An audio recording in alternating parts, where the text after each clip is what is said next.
নম্বর ব্লকের ডেভেলপমেন্ট অফিসারের কাছে যে ডেপুটেশন, সেই ডেপুটেশনকে কেন্দ্র করে যে সভা, সেই সভার সঞ্চালক, এই ডেপুটেশনের আহ্বায়ক তথা ১ নম্বর ব্লক কংগ্রেসের সভাপতি, আপনাদের আমাদের সকলের প্রিয়, সকলেরই শ্রদ্ধেয় তারিকুল আলম আজাদ, এখানে বর্ষিয়ান কংগ্রেসের নেতা অখিল ঘোষ মহাশয়, শামসুল আলম, আব্দুল সালাম সাহেব, অন্যান্য অঞ্চল কংগ্রেসের নেতৃত্ব, যুব কংগ্রেসের নেতৃত্ব, ছাত্র পরিষদের নেতৃত্ব, সর্বোপরি মুর্শিদাবাদ জেলা ক্ষেত্রমজুর কিষাণ কংগ্রেসের সভাপতি শাহাদাত আলম এবং যে স্থলে আজকের এই ডেপুটেশন কেন্দ্র করে সভা, সেই স্থলে সমস্ত ব্যবসায়ী বৃন্দ, ক্রেতা সাধারণ বৃন্দ এবং কংগ্রেসের নেতৃত্ব সকলকে ব্যক্তিগত দিক থেকে আন্তরিক থেকে শুভেচ্ছা, সালাম ও নমস্কার জানিয়ে কয়েকটি কথা আপনাদের সামনে বলতে চাই।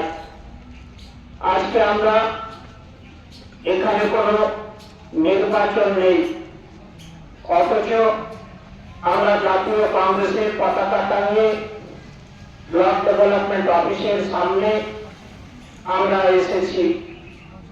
এখানে তারিকুল আলম আজাদ তার পরিবারকে কিছু পাইয়ে দেওয়ার জন্য নয়, অখিল ঘোষ মহাশয় তার পরিবারকে কিছু পাইয়ে দেওয়ার জন্য নয়, শামসুল আলম সাহেবের পরিবারকে কিছু পাইয়ে দেওয়ার জন্য নয়, শাহাদাত আলমের পরিবারকে কিছু পাইয়ে দেওয়ার জন্য নয়, যারা এখানে নেতৃত্ব এসেছেন তাদের পরিবারকে কিছু পাইয়ে দেওয়ার জন্য নয়।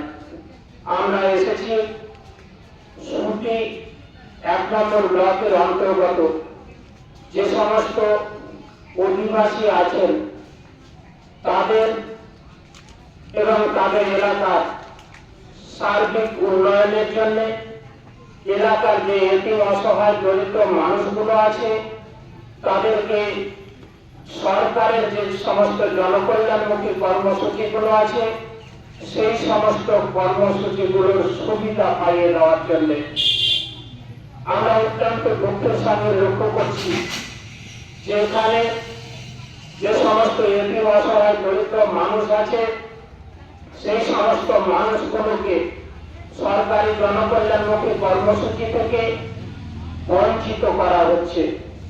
তাদের যে ন্যায্য অধিকার, তাদের যে হক, সে হক থেকে বঞ্চিত করা হচ্ছে।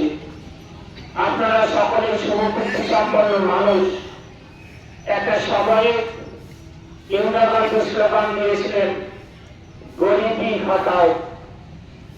সেই সময়ে যারা বিরোধী দল ছিল তারা কিন্তু অপপ্রচার করেছিলেন ইন্দিরা গান্ধী দেশে গরিব মানুষকে রাখবেন না, কিন্তু তা নয়।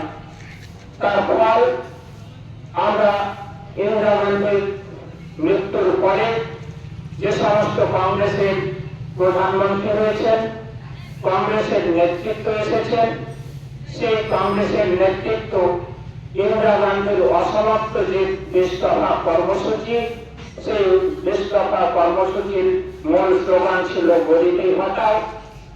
তাতে ছিল যারা খোলা আকাশের নিচে বসবাস করে তাদেরকে আচ্ছাদন দেওয়া, যারা বয়স্ক হয়ে গেছেন, যাদের বয়স ৬০ বছরের উপরে, বার্ধক্যে পরিণত হয়েছেন, কর্মক্ষমতা হারিয়েছেন, তাদেরকে বার্ধক্য ভাতা দেওয়া, যারা অকালে তার স্বামীকে হারিয়েছে তাদের বিধবা ভাতা দেওয়া, যে সমস্ত কৃষক কর্মক্ষম হয়ে পড়েছেন তাদেরকে কৃষি পেনশন দেওয়া, এবং যে সমস্ত প্রতিবন্ধী আছেন তাদেরকে প্রতিবন্ধী ভাতা দেওয়া। কিন্তু আমরা অত্যন্ত দুঃখের সঙ্গে লক্ষ্য করছি যে পূর্বে যে সরকার ছিল সেই সরকারও সাধন পোষণ করতেন, তার দলীয় কর্মীদের দিতেন, যারা অন্য দল করতেন প্রকৃত প্রাপক যাদের ন্যায্য অধিকার ছিল তাদেরকে বঞ্চিত করতেন। আবারও আমরা যে বর্তমানে সরকার এসেছে সেই সরকারেরও পুনরাবৃত্তি লক্ষ্য করছি, তারাও কিন্তু সাধন পোষণ শুরু করেছেন। আমরা চাই যারা প্রকৃত প্রাপক তাদেরকে আবাস যোজনায় ঘর দিতে হবে, যারা বার্ধক্যে পৌঁছেছেন তাদেরকে অবিলম্বে বার্ধক্য ভাতা দিতে হবে, প্রতিবন্ধী ভাতা দিতে হবে, বিধবা ভাতা দিতে হবে, এটা আমাদের দাবি। তার সাথে সাথে আমাদের দাবি যে বর্তমানে যে সময়ে আমাদের বিধানসভা নির্বাচন হলো সেই সময়টায় কেন্দ্রের যে নরেন্দ্র মোদীর সরকার, ভারতীয় জনতা পার্টির সরকার, সেই সরকার সুকৌশলে রাজ্যে ক্ষমতায় আসার জন্য যারা প্রকৃত ভোটার স্পেশাল ইন্টেনসিভ রিভিশন নামে এসআইআর নামে তারা পশ্চিমবঙ্গে 70 লক্ষ বৈধ ভোটারকে অন্ধকারে রেখে তাদের কাউকে আন্ডারে অ্যাডজুডিকেশন, কাউকে ডিলিটেড ভোটার হিসাবে রেখে 70 লক্ষ ভোটারকে নির্বাচনের যে উৎসব সেই উৎসব থেকে বঞ্চিত রেখে এখানে নির্বাচন পরিচালনা করলেন। যার দাদু এখানে জন্মগ্রহণ করেছেন, যার বাবা জন্মগ্রহণ করেছেন, যার বাবার নাম আছে, যার মায়ের নাম আছে, অথচ তার ছেলের নাম নেই, এরকম অনেক ভোটার সেখানে বঞ্চিত হয়েছে, ডিলিটেড হয়েছে অনেক মানুষ। তাহলে সেই মানুষগুলো সমস্ত কিছু জেনেছে, যেখানে কেওয়াইসি করতে হবে ব্যাংকে, সেখানে কেওয়াইসি করতে গেলে ভোটার কার্ড, আধার কার্ড, প্যান কার্ড সেখানে জমা দিতে হয়। তাহলে সেখানে যেহেতু ভোটার কার্ড নেই সেখানে বঞ্চিত হতে হচ্ছে। ব্যাংকে একটা নতুন অ্যাকাউন্ট খুলতে হবে, সেখানে গিয়ে ভোটার কার্ডের প্রয়োজন আছে, কিন্তু সেখানে ভোটার কার্ড যেহেতু তার নাম ডিলিটেড হয়ে গেছে, যেহেতু তার নাম আন্ডার অ্যাডজুডিকেশনে আছে, তাকে সেখান থেকেও বঞ্চিত করা হচ্ছে। কেউ হজ করতে যাবেন সেখানেও কিন্তু সে বাধাপ্রাপ্ত হচ্ছেন। সমস্ত সরকারি কাগজপত্র নথিপত্র কোন জায়গাতে জমি রেজিস্ট্রি করবেন সেখানেও কিন্তু ভোটার কার্ডের প্রয়োজন আছে, জমি বিক্রি করবেন সেখানেও ভোটার কার্ডের প্রয়োজন আছে। আপনার মেয়ের বিয়ে দেবেন, বিয়ে দিতে গেলে অর্থের প্রয়োজন আছে, অর্থ সংগ্রহ করতে হলে হয়তো কোনো একটু কিছু বিক্রি করতে হবে, সেটা বিক্রি করতে গেলেও সেখানেও কিন্তু ভোটার কার্ডের প্রয়োজন হয়ে পড়ছে। তাহলে এই যে ভোটার কার্ড নিয়ে যে সমস্যা, সেই সমস্যা সমাধানের জন্য কেবলমাত্র জাতীয় কংগ্রেস আন্দোলন শুরু করেছেন। আপনারা দেখেছেন রাহুল গান্ধী আন্দোলন শুরু করেছিলেন বিহারে, আমাদের বেঙ্গলে অধীর রঞ্জন চৌধুরীও আন্দোলন শুরু করেছেন। আপনারা সকলেই গেছিলেন গত 13 তারিখে, গত মাসের 13 তারিখে, আজকে 13 তারিখ, গত মাসের 13 তারিখে বহরমপুরে ডাক দিয়েছিলেন আমাদের প্রিয় নেতা অধীর রঞ্জন চৌধুরী। ওখানে যে প্রতিটা ব্লকে ব্লকে ট্রাইব্যুনাল গঠন করতে হবে, যাদের নাম আন্ডার অ্যাডজুডিকেশনে আছে, যাদের ডিলিটেড হয়েছে তাদের নাম নথিভুক্ত করার জন্য, এনলিস্ট করার জন্য। আমাদের প্রিয় নেতা উনি সুপ্রিম কোর্টে একটা আপিল করেছেন, আগামী দিনে তার ডেট আছে, সেখানেও আমরা চাই যে এখানে যাতে প্রতিটা ব্লকে যারা সমস্যার সম্মুখীন হয়েছেন তাদের সমাধান করার জন্য। তাহলে আমরা জাতীয় কংগ্রেস সব সময় চাই যে এলাকার যাতে সার্বিক উন্নয়ন হয়, এলাকার মানুষ যে অসুবিধার সম্মুখীন হয়েছেন তাতে থেকে রক্ষা পান। তার সাথে সাথে আমরা সত্যি যে 1 নম্বর ব্লক, সেই 1 নম্বর ব্লকে বিচ্ছিন্ন এলাকা, সে বিচ্ছিন্ন এলাকায় আমরা জানি যে একটা জিনিস যে শিক্ষা, শিক্ষা এমন একটা জিনিস যে শিক্ষা দিলে education is most powerful weapon which you can use to change the world. শিক্ষা এমন একটা জিনিস যে শিক্ষার মানুষকে দিলে গোটা পৃথিবীটাকে সে চেঞ্জ করতে পারে, পরিবর্তন করতে পারে। কিন্তু আমরা প্রথমে চাই শিক্ষা তাদের মধ্যে, আমাদের এলাকায় যদি আমরা প্রকৃত মায়েদের শিক্ষা দিতে পারি, মেয়েদের শিক্ষা দিতে পারি, তাহলে আমাদের সমাজ শিক্ষিত হবে। তাহলে সত্যি 1 নম্বর ব্লকে গার্লস স্কুলের প্রয়োজন আছে, সত্যি 1 নম্বর ব্লকে একটা কলেজের প্রয়োজন আছে। মেয়েরা দূরে সে জঙ্গিপুর কলেজ, আর এইদিকে অরঙ্গাবাদের ডিএন কলেজ, ফারাক্কাতে নুরুল হাসান কলেজ, সেখানে অনেক দূরে তাদেরকে পড়াশোনা করার জন্য যেতে হচ্ছে। আর সেই কষ্টের জন্য অনেক মেয়েরা তাদের মাঝপথে পড়াশোনা ছেড়ে দিতে হচ্ছে। তাহলে আমাদের জাতীয় কংগ্রেসের দাবি, সত্যি 1 নম্বর ব্লক কংগ্রেসের দাবি যে সত্যি 1 নম্বর ব্লকে একটা কলেজ নির্মাণ করতে হবে। আরেকটি বিষয়, যে এলাকায় আমাদের এখানে থানা হচ্ছে সুতি থানা, এখান থেকে অনেক দূরে, আবার রঘুনাথগঞ্জ থানা এখান থেকে অনেক দূরে। আর এই সুতি 1 নম্বর ব্লক সুতি থানার অন্তর্গত। কিন্তু সরকার, ইতিপূর্বে যে সরকার ছিলেন তারাও কিন্তু ঘোষণা করেছিলেন যে সুতি যে আউটপোস্ট আছে সেটাকে একটা থানায় পরিণত করতে হবে। কিন্তু গরিমসি, আমরা জানি কথায় কথায় বলে থাকি যে 18 মাসে বছর, কিন্তু যে সরকার বিগত দিনে ছিলেন তাদের 36 মাসে বছর ছিল। আবার কারো পুনরাবৃত্তি হচ্ছে, আবার নতুন সরকার এসেছেন, এদের বছরে হয়তো 72 মাসে বছর হবে। তাই আমরা জাতীয় কংগ্রেসের পক্ষ থেকে আমাদের জোরালো দাবি যে এখানে যে আউটপোস্ট আছে, আইন আউটপোস্ট, তাকে পূর্ণাঙ্গ থানা করতে হবে। আমরা এলাকাতে দেখছি যে সব চাইতে যে এলাকাগুলোতে ড্রেনেজের ব্যবস্থা হওয়ার দরকার, সেই এলাকায় ড্রেনেজের ব্যবস্থা হয়নি, রাস্তাঘাটের উন্নয়ন হয়নি। তাহলে এই রাস্তাঘাটের উন্নয়ন যার করার দায়িত্ব এখানে সরকারের দায়িত্ব, যারা এখানে জনপ্রতিনিধি আছেন তাদের দায়িত্ব। এবং আজকে আমরা যেখানে ডেপুটেশন দিতে এসেছি, ওনার ডেজিগনেশন হচ্ছে ব্লক ডেভেলপমেন্ট অফিসার, তাহলে উনি সমষ্টি উন্নয়ন আধিকারিক। আমাদের ব্লকের সমস্ত রকমের উন্নয়নের দায়িত্ব তার হাতে আছে। তাই আমরা এখানে ডেপুটেশন দিতে এসেছি যে ওনার কাছে আমাদের প্রতিনিধি দল গেছেন, কয়েকটা পয়েন্ট আপনাদের এখানে ব্লক সভাপতি বলে গেছেন, 15টা পয়েন্ট আমাদের আছে যে বিডিও সাহেবের কাছে আমরা সেই সমস্ত আলাপ আলোচনা, পর্যায়ক্রমে আলাপ আলোচনা হবে। সেখানে যে যে পয়েন্টগুলো উনি স্বীকার করবেন এবং প্রতিশ্রুতি দেবেন যে আগামী দিনে এলাকার সার্বিক কিভাবে উন্নয়ন করা যায়। যতক্ষণ পর্যন্ত বিডিও সাহেব সন্তোষজনক উত্তর না দেবেন, আমাদের ব্লক কংগ্রেসের নেতৃত্ব সেখান থেকে উঠে আসবেন না।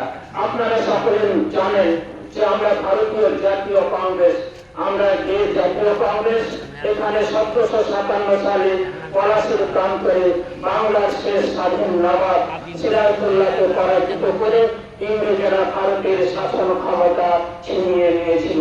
দীর্ঘ 200 বছর এখানে ভারতের ইংরেজরা শাসন চালিয়েছিল, শাসনের নামে তারা শোষণ চালিয়েছিল। আর সেই 200 বছরে ভারতের জাতীয় কংগ্রেস 1885 সালে 28 ডিসেম্বর ভারতীয় জাতীয় কংগ্রেসের প্রতিষ্ঠা হয়েছিল এবং জাতীয় কংগ্রেসের নেতৃত্বে বিভিন্ন সময়ে বিভিন্ন জায়গাতে রক্তক্ষয়ী সংগ্রামের মাধ্যম দিয়ে অনেক মায়ের স্মৃতি সিঁদুরের বিনিময়ে, অনেক মায়ের শাখার বিনিময়ে, অনেক মায়ের বৈঠকের বিনিময়ে, অনেক তাজা তাজা প্রাণের বিনিময়ে আমরা ভারতীয় জাতীয় কংগ্রেসের নেতৃত্বে আমরা 1947 সালের 15ই আগস্ট আমরা ভারতের স্বাধীনতা অর্জন করেছিলাম। কিন্তু অত্যন্ত দুঃখের সঙ্গে লক্ষ্য করছি যে সেই সময়ে ইংরেজরা যেভাবে ভারতীয়দের ওপর অন্যায় অত্যাচার করত, সেই সময়ে বিজাতি তত্ত্বের ভিত্তিতে সেখানে সাম্প্রদায়িক সম্পত্তি বিনষ্ট করার চেষ্টা করত। কিন্তু সেই সময়ে আমাদের যারা ভারতের সুরবুদ্ধি সম্পন্ন মানুষ ছিলেন, যারা লেখক ছিলেন, যারা কবি ছিলেন, আমরা দেখেছি বিশ্বকবি রবীন্দ্রনাথকে লিখতে দেখেছি, তার কলমের মাধ্যমে লিখেছেন অহরহ তব আহ্বান প্রচারিত শুনি তব উদার বাণী, হিন্দু বৌদ্ধ শিখ জৈন পারসিক মুসলমান খ্রিস্টানি। তাহলে সাম্প্রদায়িক সম্প্রীতি বজায় রাখার জন্য রবীন্দ্রনাথ এই কথা বলেছিলেন। সেই সময়ে মুসলিমদের কথাও ছিল, সমস্ত সম্প্রদায়ের কথা ছিল। আবার বিদ্রোহী কবি নজরুল ইসলাম এ কথা লিখেছিলেন, মোরা এক কেজিতে দুটি কুসুম, হিন্দু মুসলমান মুসলিম তার নয়নমণি, হিন্দু তাহার প্রাণ। তাহলে এই সাম্প্রদায়িক সম্প্রীতি বজায় রাখার জন্য আজ থেকে কতদিন আগে তারা এই কথা লিখেছিলেন। কিন্তু অত্যন্ত দুঃখের সঙ্গে লক্ষ্য করছি বর্তমানে যে কেন্দ্রের সরকার, এখানে নরেন্দ্র মোদীর সরকার, ভারতীয় জনতা পার্টির সরকার, বাংলায় আবার সরকার এসেছে, সেখানে শুভেন্দু অধিকারীর সরকার, ভারতীয় জনতা পার্টির সরকার। কিন্তু অত্যন্ত দুঃখের সঙ্গে লক্ষ্য করছি যে এখানে জাতিতে জাতিতে ধর্মে ধর্মে এখানে বিভেদ সৃষ্টি করা হচ্ছে। আমরা চাই জাতীয় কংগ্রেসের পক্ষ থেকে, আমাদের বাড়ির পাশে একটা বাড়ি আছে, সে বাড়ি অন্য সম্প্রদায়ের, আমরা দীর্ঘদিন একই জায়গায় বসবাস করি, কোনদিনের সাম্প্রদায়িক সম্প্রীতি বিনষ্ট হয়নি। এক বাড়িতে যদি লবণ না থাকে অন্য বাড়ি থেকে লবণ নিয়ে আসা হয়, কিন্তু সেই বাড়িটা অন্য সম্প্রদায়ের, অন্য ধর্মাবলম্বী, কোনো বিভেদ ছিল না। এক বাড়িতে যদি কোনো অনুষ্ঠান হয়, উৎসব হয়, তাহলে পাশের বাড়িতে তাকে কিন্তু নিমন্ত্রণ করা হয়। সেখানে কোনো রকমের আমাদের অশান্তি ছিল না, আমাদের বিভেদ ছিল না। কিন্তু এই সরকার এসে কেবল মাত্র ভোটের বৈতরণী পার হওয়ার জন্য এখানে সম্প্রদায়ে সম্প্রদায়ে জাতিতে জাতিতে বিভেদ সৃষ্টি করছে। এদের লক্ষ্য নেই যে ভারতবর্ষে যে বেকার যুবকেরা আছে তাদের কর্মসংস্থানের ব্যবস্থা করা। এদের লক্ষ্য নেই যে যে হসপিটালগুলো আছে, স্বাস্থ্য কেন্দ্রগুলো আছে, সেই স্বাস্থ্য কেন্দ্রগুলো যে সমস্ত ইকুইপমেন্টের প্রয়োজন, যে সমস্ত ইনস্ট্রুমেন্টের প্রয়োজন, অত্যাধুনিক যন্ত্রপাতির প্রয়োজন, সেই সমস্ত যন্ত্রপাতি সরবরাহ করা। যে স্বাস্থ্য কেন্দ্রগুলোতে বেডের ব্যবস্থা নেই, পেশেন্টেরা মেঝেতে শুয়ে থাকে, সেই জায়গাতে বেডের ব্যবস্থা করা। যে হসপিটালে যতজন ডাক্তারের রিকোয়ারমেন্ট আছে, যতজন নার্সের রিকোয়ারমেন্ট আছে, যতজন টেকনিক্যাল অ্যাসিস্ট্যান্টের রিকোয়ারমেন্ট আছে, ততজন তাকে নিয়োগ করছেন না। যে পঞ্চায়েতে যতজন স্টাফের রিকোয়ারমেন্ট আছে, ততজন পঞ্চায়েতে স্টাফ নেই। এখানে ব্লক ডেভেলপমেন্ট অফিসে যতটা এক্সটেনশন অফিসারের প্রয়োজন আছে, ততজন এক্সটেনশন অফিসার নেই, সব কন্ট্রাকচুয়াল লোক দিয়ে নিয়োগ করা হচ্ছে। আমরা চাই জাতীয় কংগ্রেসের পক্ষ থেকে, এখানে সরকারও প্রতিশ্রুতিবদ্ধ হয়েছিল নির্বাচনের আগে প্রতিটা দল একটা ম্যানিফেস্টো প্রকাশ করে থাকে যে আমরা ক্ষমতায় আসলে, আমার দল যদি ক্ষমতায় আসে তাহলে আমরা এই কাজগুলো আমরা করব। কিন্তু আমরা অত্যন্ত দুঃখের সঙ্গে লক্ষ্য করছি এখানে যে ভারতীয় জনতা পার্টির যে ম্যানিফেস্টো ছিল, সেই ম্যানিফেস্টো অনুযায়ী তারা কাজ করছে না।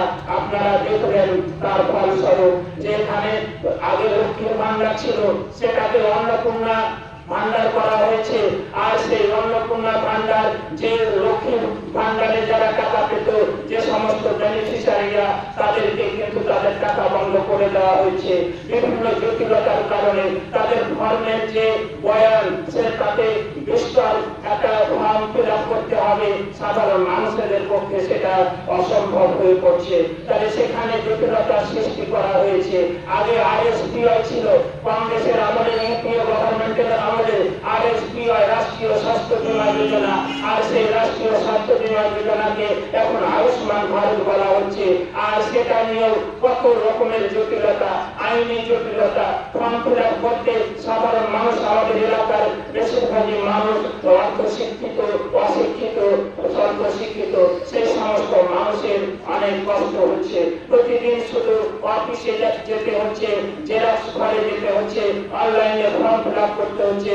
মানুষ দিন আনে দিন খায়, প্রতিদিনের একদিন কাজ করে সারাদিনে যা রোজগার করে সেই রোজগার থেকে তার সংসার চলে, কিন্তু অফিসে যেতে হচ্ছে ফলে আমাদের এলাকার দরিদ্র মানুষগুলো বিভিন্ন রকমের সমস্যার সম্মুখীন হচ্ছেন। তাই আমরা জাতীয় কংগ্রেসের পক্ষ থেকে আমরা যে বর্তমানে সরকার আছে, এখানে ব্লক ডেভেলপমেন্ট অফিসার আছেন, যিনারা পরামর্শ দিয়ে থাকেন, যিনারা এলাকার উন্নয়নের রূপরেখা তৈরি করে থাকেন, তাদের কাছে আমরা ডেপুটেশন দিতে এসেছি যে সমস্ত বিষয়গুলো সরলীকরণ করতে হবে এবং যে সমস্ত বিষয়গুলো আছে সেই বিষয়গুলো অতি দ্রুত এখানে সমস্যার সমাধান করতে হবে। আর আমরা যারা এখানে এসেছি, জাতীয় কংগ্রেসের যারা সৈনিক, আপনারা সকলে কংগ্রেসের সৈনিক। আমরা দীর্ঘদিন ধরে জাতীয় কংগ্রেসের নেতৃত্বে আমরা সংগঠিত হয়ে থাকি এবং জাতীয় কংগ্রেসের যে সমস্ত আন্দোলন, সেই আন্দোলনে আমরা অংশগ্রহণ করে থাকি। আমাদের দায়িত্ব এবং কর্তব্য আছে যে কেন্দ্র সরকারের এবং রাজ্য সরকারের, সেই রাজ্য এবং কেন্দ্র সরকারের যে সমস্ত জনকল্যাণমুখী কর্মসূচিগুলো বাস্তবে রূপ পাচ্ছে কিনা, কোন জায়গায় এখানে সরকারের লোকেরা তাদের প্রতিনিধি, এখানে ব্লক প্রশাসনের প্রতিনিধি, এখানে পুলিশ প্রশাসনের যারা আছেন, তারা কিভাবে মানুষের উপর অত্যাচার করছে, কিভাবে মানুষকে বিক্রয় করছে, সেটা আমাদের লক্ষ্য রাখা দরকার। তাই আমরা জাতীয় কংগ্রেসের পক্ষ থেকে আমরা কোনো সময় চাই না কোন জনকল্যাণমুখী কর্মসূচি থেকে কোন একটিও মানুষ যাতে বঞ্চিত না হয়, সেই দিকে আমরা লক্ষ্য রাখবো। আর লক্ষ্য রাখবো এটাই আমরা আপনাদের বলতে চাই যে আমরা জাতীয় কংগ্রেস, আমরা এটা বলতে চাই যে ভারতবর্ষে যে সমস্ত কর্মসূচিগুলো গ্রহণ করা হচ্ছে, সেই সমস্ত কর্মসূচি, যে সমস্ত আইনগুলো প্রণয়ন করা হচ্ছে, জনবিরোধী আইন, সেই সমস্ত জনবিরোধী আইনগুলো প্রতিহত করার জন্য সব সময় আন্দোলনে মুখরিত হতে হবে। আমাদের সর্বভারতীয় নেতা, পার্লামেন্টের বিরোধী দলনেতা রাহুল গান্ধী বিভিন্ন সময়ে বিভিন্ন রকমের কর্মসূচি ঘোষণা করছেন। সেই কর্মসূচিতে আমাদের যোগদান করতে হবে। আমাদের অধীর রঞ্জন চৌধুরী বিভিন্ন সময়ে কর্মসূচি ঘোষণা করছেন, সেইগুলোকে আমাদের উপস্থিত হতে হবে, সরকারকে আলটিমেটাম দিতে হবে। আর আরেকটা বিষয় আপনারা লক্ষ্য করছেন যে সারা ভারতবর্ষে বর্তমানে একটা আন্দোলনের মুখরিত হয়ে গেছে। তাদেরকে নিয়ে একটা সময়ে আমাদের প্রিয় নেতা রাহুল গান্ধী বলেছিলেন যে ভারতবর্ষ যারা পরিচালনা করে, ভারতবর্ষের যারা উন্নয়নের রূপকার, যে সমস্ত কম্পিটিটিভ পরীক্ষাগুলো হয়, নিট যেটা ন্যাশনাল এলিজিবিলিটি কাম এন্ট্রান্স টেস্ট, সেই নিটকে কেন্দ্র করে কতবার প্রশ্নপত্র ফাঁস হচ্ছে। আর সেই প্রশ্নপত্র ফাঁস হওয়ার জন্য রাহুল গান্ধী বিহারের পাটনাতে সেখানে আন্দোলন করেছিলেন, উত্তরাখণ্ডের দেরাদুনে আন্দোলন করেছিলেন, রাজস্থানের কটকে আন্দোলন করেছিলেন, কোটাতে আন্দোলন করেছিলেন, দিল্লিতে আন্দোলন করেছিলেন। তাহলে সেখানে যে সমস্ত ছাত্রগুলো আছে, ছাত্রছাত্রী যারা আছেন এবং তাদের অভিভাবকের মধ্যে মত বিনিময় করেছিলেন কি কি সমস্যার সম্মুখীন হতে হচ্ছে, আর কিভাবে সাধারণ মানুষ বঞ্চিত হচ্ছে, ছাত্রছাত্রী বঞ্চিত হচ্ছে। আর সেই কথাকে কেন্দ্র করে আপনারা দেখেছেন যে সারা ভারতবর্ষব্যাপী ছাত্র সমাজ আন্দোলনে মুখরিত হয়েছে এবং সমস্ত রাজ্যের যে রাজধানীগুলো, বড় বড় শহরগুলো, সেখানে ছাত্র সমাজ আন্দোলনে মুখরিত হয়েছে। তাই আমরা জাতীয় কংগ্রেসের পক্ষ থেকে আপনাদের কাছে এটাই বলতে চাই, যখন কোন ছাত্র আন্দোলন হবে, যখন কোন কংগ্রেসের নেতৃত্ব আন্দোলনের ডাক দেবেন, সেখানে কিন্তু আপনার এলাকাতে যে সমস্ত ছাত্রছাত্রী আছে তাদেরকেও ওখানে সামিল হওয়ার জন্য আবেদন জানাতে হবে। আর যে আন্দোলনগুলো কংগ্রেসের হবে সেই আন্দোলনগুলো এবং সেই আন্দোলনের যে তীব্রতা সেই তীব্রতর করার জন্য আপনাদের আহ্বান জানাচ্ছি। আগামী দিনে যে নির্বাচনগুলো আসবে নির্বাচনে জাতীয় কংগ্রেসের হাত থেকে যারা প্রার্থী হবেন তাদেরকে বিপুল ভোটে নির্বাচিত করবেন এবং কেন্দ্রে এবং রাজ্যে একটা স্ট্রং স্টেবল গভর্নমেন্ট তৈরি করার জন্য এখন থেকে প্রস্তুতি নেবেন এই আশা ও দাবি রেখে সকলকে ব্যক্তিগত দিক থেকে আন্তরিক প্রীতি শুভেচ্ছা সালাম ও নমস্কার জানিয়ে আমি এখানে শেষ করছি। আপনারা সকলে ভালো থাকুন।